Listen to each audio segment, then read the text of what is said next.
Pernah kepikiran nggak gimana caranya kita bisa tahu apa yang dipikirkan jutaan orang, tapi cuma dengan nanya ke segelintir orang aja? Jawabannya, itu bukan sihir, tapi sebuah kekuatan super buat para peneliti. Teori sampling. Ini nih seninya bikin kesimpulan gede dari data yang super kecil. Yuk kita bedah bareng-bareng gimana cara kerjanya. Coba deh pikirin, gimana caranya lembaga survei bisa prediksi hasil pemilu, padahal mereka cuma nanya ke beberapa ribu orang dari jutaan pemilih. Ini bukan main tebak-tebakan loh, tapi sains. Nah, pertanyaan besar inilah yang jadi inti pembahasan kita kali ini. Jawabannya ada di sebuah jalan pintas yang cerdas banget. Oke, ini dia peta perjalanan kita. Pertama, kita lihat dulu apa sih tantangannya, terus kita bakal cari jalan pintas yang representatif. Setelah itu kita masuk ke seni memilih sampel. Nggak lupa, kita juga akan timbang untung ruginya, dan terakhir kita lihat langsung sampling beraksi di lapangan. Udah siap? Yuk kita mulai! Oke, kita masuk bagian pertama, tantangan penelitian. Sebelum kita ngolongin solusinya, kita harus paham dulu nih masalah utamanya. Kenapa sih nanya ke semua orang itu kedengerannya ide yang bagus banget, tapi dalam prakteknya sering jadi mimpi buruk? Nah, konsep pertama yang wajib kita pegang, populasi. Jadi gini, dalam penelitian, populasi itu bukan cuma soal orang loh. Populasi itu bisa berarti semua mobil yang keluar dari satu pabrik, atau semua cuitan di Twitter tentang satu topik, atau bahkan semua siswa di satu negara. Intinya, populasi itu adalah keseluruhan alam semesta yang pengen kita teliti. Terus, kenapa kita nggak sensus aja? Kan datanya pasti akurat kalau kita tanya semua orang di populasi. Nah, tabel ini ngejelasin semuanya dengan gamblang. Coba lihat perbandingannya. Soal waktu, lama banget. Biaya, super mahal.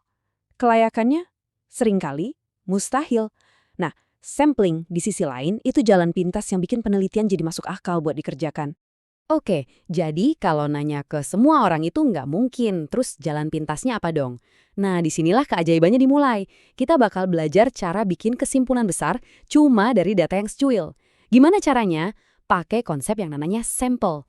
Dan inilah dia, sampel. Anggap aja ini sepotong kecil dari kue populasi yang besar tadi. Idenya sederhana, tapi kuat banget. Dengan mempelajari sepotong kecil ini secara mendalam, kita bisa bikin tebakan yang cerdas tentang rasa keseluruhan kuenya. Inilah kunci yang bikin penelitian jadi cepat, murah, dan realistis. Tapi, ada satu aturan emas yang nggak bisa ditawar-tawar. Sampel itu wajib jadi miniatur yang persis dari populasinya.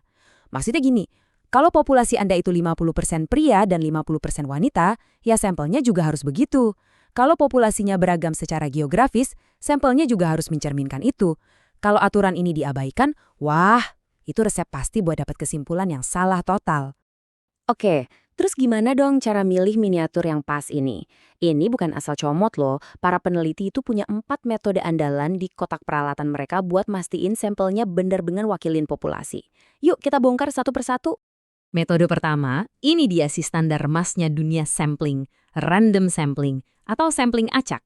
Bisa dibilang, ini cara yang paling murni dan paling adil. Gini cara kerjanya, bayangin nama semua orang di populasi kita, masukin ke dalam satu wadah undian gede. Terus, kita kocok dan ambil beberapa nama secara acak. Nah, itulah random sampling. Semua orang punya kesempatan yang sama persis buat kepilih. Kenapa ini penting banget? Soalnya, ini cara paling ampuh buat ngilangin bias atau keberpihakan dari peneliti. Hasilnya jauh lebih jujur.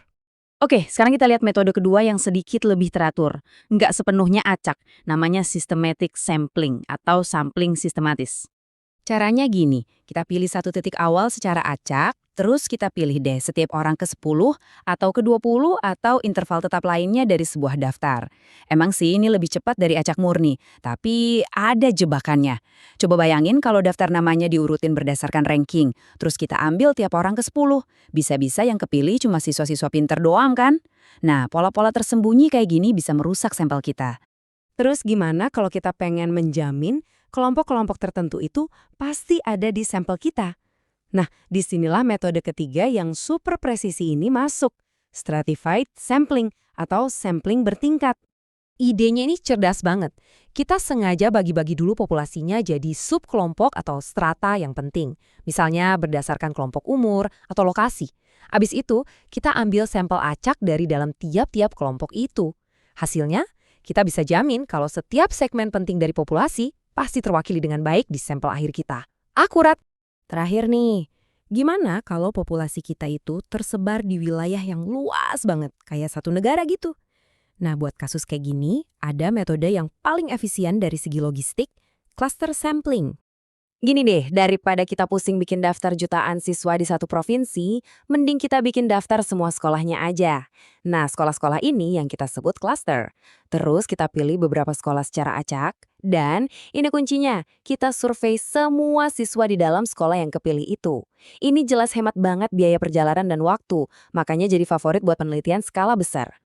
Eits, tapi jangan salah, sampling ini ibarat pedang bermata dua.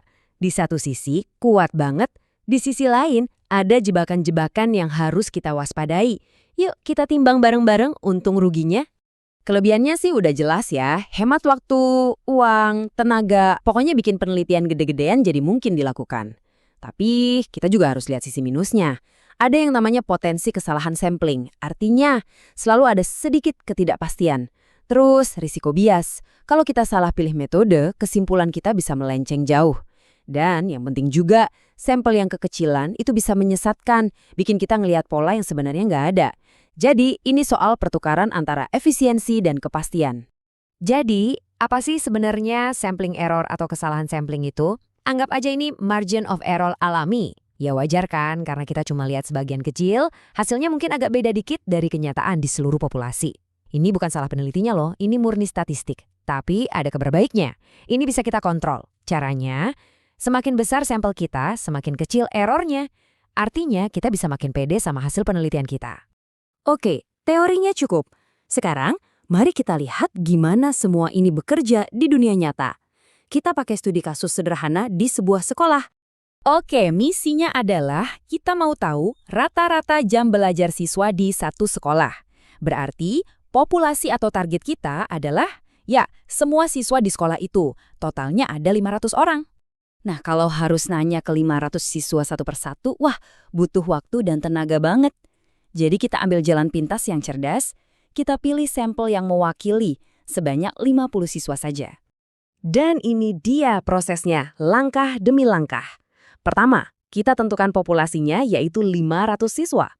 Kedua, kita tentukan ukuran sampel, 50 siswa. Ketiga, kita pilih metode samplingnya, misalnya acak biar adil. Terus kita kumpulin datanya, kita analisis, dan inilah momen ajaibnya. Cuma dari data 50 orang itu, kita sekarang bisa bikin kesimpulan yang kuat tentang kebiasaan belajar seluruh 500 siswa. Keren kan? Dari yang kecil untuk memahami yang besar. Jadi, apa intinya? Sampling itu alat yang super canggih. Tapi kekuatannya itu ada di metodenya. Jadi, lain kali Anda lihat berita tentang hasil survei, jangan langsung telan mentah-mentah kesimpulannya. Jadilah pemikir yang kritis. Coba tanyakan, siapa sih sampelnya, seberapa besar ukurannya, dan yang paling penting, gimana cara milihnya. Karena sekarang Anda tahu, kualitas sebuah kesimpulan yang besar itu sepenuhnya bergantung sama kualitas sampel kecil yang mereka ambil.